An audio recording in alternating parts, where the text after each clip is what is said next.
Diinni biyyaaf hin tolle haa dhabamtu ciraatti, Itoophiyaan biyyi koo kabajaadhaan jiraatti. Eeyyen haa jiraattu biyyi goonnitti kufe, yoomuu nu tiksina biyya dhiigaan dhufe. Diinni biyya dhiigu ofii isaatii jeeqama, biyyi goota qabu akkamitti qeeqama.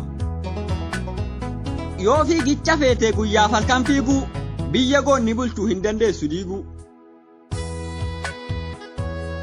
Warri jechaa ture jala bultii kufaatii, akkamitti jirtu diinni oole dhufaatii. Biyya nageenya malee lolan beenne labsitee, diina itti dhufe guyyaa lamaan cabsite.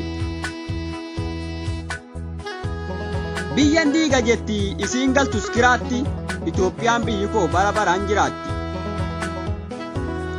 Biyya tuttuqamaa kan hin beenne ciiftee, biyya saba meeqa afaan qabachiifte. Itoophiyaa dhiibuudhaaf biyyi meeqa foolattee, sodaa tokko malee kan ofirraa qolatte. Balaa gara meeqaa Rabbiin irraa deebise, akkamiin tuqama biyyi rasuul leebbise. Biyya balaa meeqarraa harka Rabbiitiin oolte, biyya eebbifamtuu biyya bulchaadhaan tolte. Biyya musliimnii masaraatti faxare, Itoophiyaatti baduuf biyya meeqa qaxare. Biyyi meeqa diiguudhaaf bilaasha of urguuftee, Itoophiyaan biyyi koo takkaan beetti gugguuftee.